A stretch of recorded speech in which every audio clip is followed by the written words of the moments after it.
Thanks everyone for attending, and hope this is informative and we all get something out of this.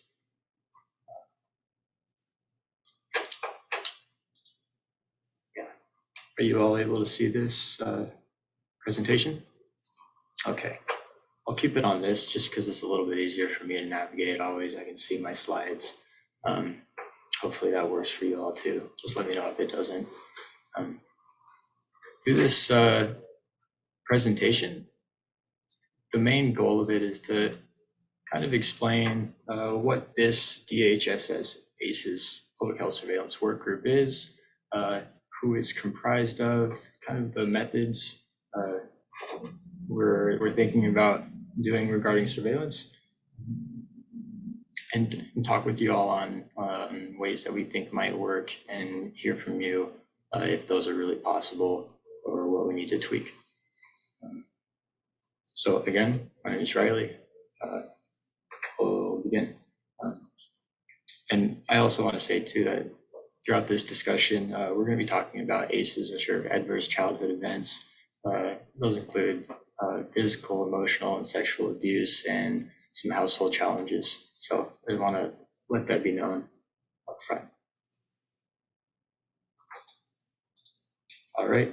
So first, to start by introducing us, the DHSS ACEs Surveillance Work Group. Almost all of us are here, and if that's all right, I'll just let everyone else here who know who we are. So it's me, Riley, Robin Husa, Pat Sidmore, Tyler Watson, Jared Parrish, also another member who's not here, who's Tazalina Mannix. So that's us. So you all can put some names to this group, right? We're in the Women's, Children, and Family Health, as well as Chronic Disease Prevention and Health Promotion. So that's our two sections in the Alaska Division of Public Health, which is in the Department of Health and Social Services. So, might be helpful. If you hear about this ACEs surveillance group, this is us. And if you have any questions, go ahead, reach out to me. So to start this discussion, we'll briefly define some terms so that we're all on the same page with what we're really talking about. So we're talking about childhood adversity. This is a wide range of events or circumstances that can pose a threat to a child's well-being, psychological and physical. Adverse childhood experiences are those certain adversities with the potential to be traumatic, or a higher likelihood of being traumatic. So those are our physical, emotional, mental, physical and emotional abuse, neglect, family household challenges, etc. So now trauma is a possible outcome of those ACEs, those adverse childhood experiences that will have lasting effects. And then toxic stress would be the outcome of that extreme adversity that's long lasting, which goes into build what we call an allostatic load, which is what we'll go over here. So this allostatic load, and kind of what I would like to learn about from what you all think throughout this, is the cumulative burden of our toxic stress. So as people, right, we have a baseline of our bodily system. I'm going to speak so vaguely throughout this whole thing. I really hope that I'm not making any doctors who might be here angry. Right, but we have a set point for our homeostasis, which could include things like our blood pressure or our heart rate that are at a resting level. Over time, if we accumulate adverse childhood experiences, it will continually bounce up our basic levels, right? So our blood pressure, if we're going to keep going on that, to where we get to a newly altered set point. And that difference that I'm saying is the newly altered set point from where our baseline was is our allostatic load. So my main question, and one of the things that we'd like to do with this ACEs work group is figure out allostatic load in Alaska and really try and put a number on it if we can, or describe it more generally. So where I think you all may come in is trying to, by helping inform this ACEs work group, what the severity of ACEs looks like in Alaska. So specifically, how is that allostatic load maybe different from another state or even different regionally in Alaska? One thing that we do know is that ACEs are negative across all areas of humanity. So regardless of your nationality, ethnicity, race, etc., all of the things that can go into forming a person's identity, ACEs are shown to have a negative impact. This is in plain terms, right? Abuse is going to impact somebody negatively, regardless of really who they are. But the severity of those ACEs can depend on the upstream cause of it, and as well as the contextual factors of a person. So like an example of this would be divorce. Divorce is considered an ACE, but depending on who a person is and how their identity is shaped, it may be more or less severe than another person. For example, in a society that is very maybe religious, it has a very strong taboo about divorce, that might be perceived as more severe in that person than another person who also experienced their parents as being divorced. But as a society, they don't really value divorce or marriage one way or the other.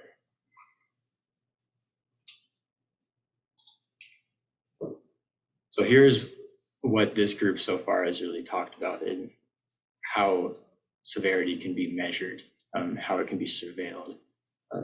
We think that there are some quantitative methods as well as qualitative methods. So quantitative wise, we might have surveys that ask severity questions, and we'll get into that next slide. Qualitatively, we could have focus groups or interviews or write-in responses. Focus groups being, we sit down with members of the community and we ask them about their lives to gain some contextual factors around their ACEs. Interviews would just be one person, hopefully it'd be a one-on-one interview, which would give us some very detailed information into one person's life. Write-in responses would be in a survey. So we can ask someone a question, say, were your parents divorced? And then a write-in response to that would ask, how severe was this, or how much did this impact your daily life? And someone would be able to state, this impacted me to this extent, or it would basically just give us a little bit more context about that ACE. So I kind of want to go over this because this was a little bit confusing to me at first. I wanted to know what this looked like a quantitative method to measure severity. Here's just an example I have of a questionnaire, right? That was a part of a surveillance system for ACEs. So after reading this prompt, which is just, I'm going to ask you about these questions, and then we'll answer the frequency of this ACE occurring, as well as how severe it was. So for this question, were you ever in a really bad flood, tornado, hurricane, or other natural disaster? Frequency, never, once, more than once, and then also how severe was it? Not very severe, more or less severe, and then very severe. So there are these ways of measuring surveillance, as well as a couple other ones. I know that there was a Micronesian community in Oregon that did something very similar to this, except instead of having 1, 2, and 3, they had 0 fish, 1 fish, and then 2 fish to make it more. I think they were trying to go for more cultural appropriateness there. All right, so with these two methods, here's kind of what we thought local and statewide data collection together could look like. It all starts on both of these with statewide surveillance. So this would be our ACEs work group putting together data available at a public health regional level. So for example, creating a statewide ACEs estimate for different public health regions. Then we could put together a roadmap for local data collection. And this would be given to any smaller nonprofit group or a community group to take this roadmap, go to their community, and then actually collect their own data with it. Hopefully, this would give a local group or a smaller community group their own data that is valid, and they can use it to inform their own planning, as well as they can collect their community's qualitative data, whether that be through a write-in response or an interview. So this is really one way that we thought. Another way that we thought would be in a more qualitative approach, I think, which would involve, again, starting with our statewide surveillance, making that data available at a regional or public health regional level. We then, as our ACEs work group, will analyze all of that and then use it as all statewide surveillance data is used to secure funding for health programming. That funding then goes through to community groups that everyone writes the grants for to start programming for public health, and then also collect qualitative data collection. We're kind of seeing this as an idea of qualitative data collection being written into a public health program. After that data is collected, we can analyze it, or that group can analyze it. And then together we have the qualitative data along with the statewide surveillance data, kind of working as a team, local and statewide data to strengthen the overall data picture, which then strengthens the ability to secure funding and improve programming. So we have this feedback cycle with every so often when new data comes in that gets injected into this cycle. I hope that wasn't so much. So now I kind of want to open this up to the group so that I can get a little bit more feedback from you all. I kind of want to just zip my mouth and hear a little bit more on which example you think might work best, and kind of the pros and cons to each. We can try to not get so far into the details of all of these, but just stay surface level. And specifically thinking about the protective factors of adverse childhood experiences. In either of these, how could we get qualitative data about this? So if anybody has a burning opinion, I would like to know, and I'll just be writing it down.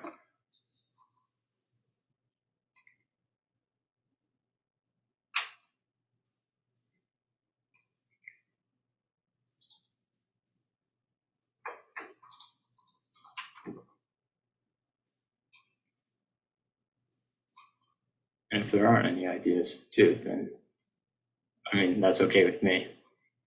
We'll leave this discussion open, and anyone can have a conversation with me whenever.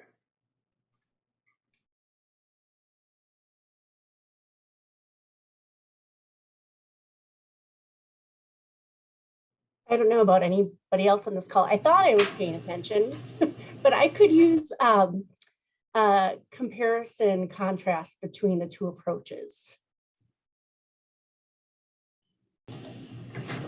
Okay, yeah, sorry if I was not so clear. So if I have my mouse. This first example, right? The main thing that's similar between them is it starts with statewide surveillance data at a public health regional level. This example one is really us collecting data, putting it together in like digestible estimates at a public health regional level, and then creating this roadmap that I have here that's so vague, as a form or like a instruction sheet for a local nonprofit or a community group to say, here's this survey, this is how we administered it, this is how it can be analyzed, and these are the instructions to go out and then in administer this survey in a community. My thoughts here is that at that point, the local group would own that data and they can inform their own programs with it. This model starts with the statewide surveillance data again, analyze it, secure funding. This funding gets turned into programming at a local level, along with data collection at a local level, qualitative data collection at a local level, that can then be combined with the quantitative data at the state level, to inform the state level of the ACEs severity or any way that we can there. This is more of a mixed methods, qualitative, quantitative. Would there be an IRB required for either of these?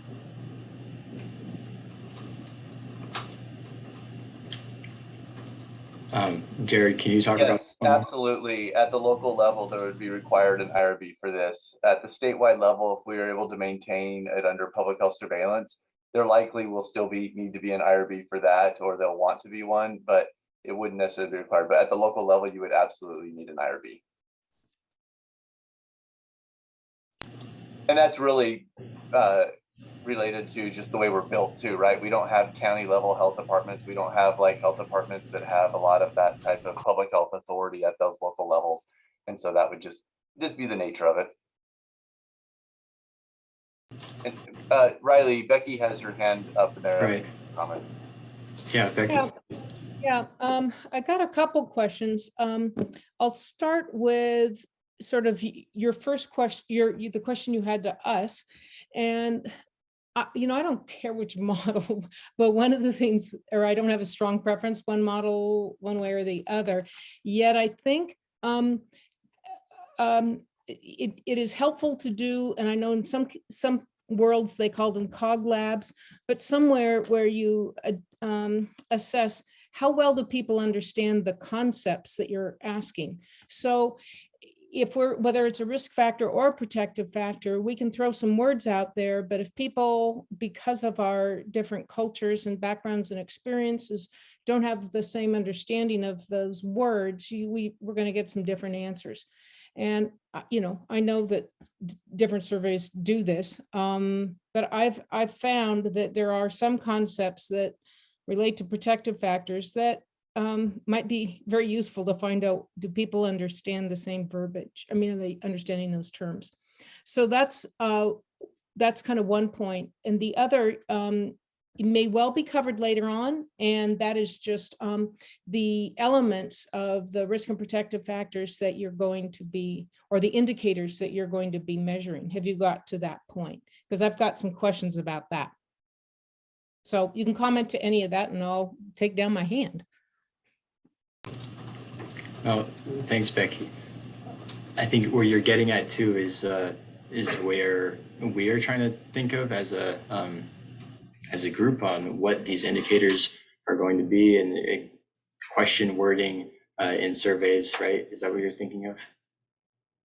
Or it's not just the verbiage, although clearly that's it's not just the wording, but it's the concept or the construct. right. Searching for construct validity and et cetera within the question. Yeah.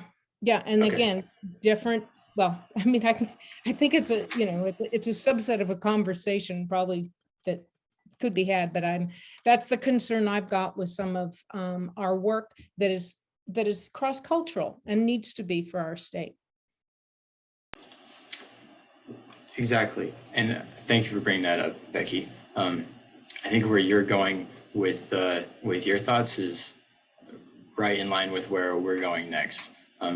So my thoughts first is that I would like to understand what, like when you're saying that the constructs might appear differently to different populations within Alaska.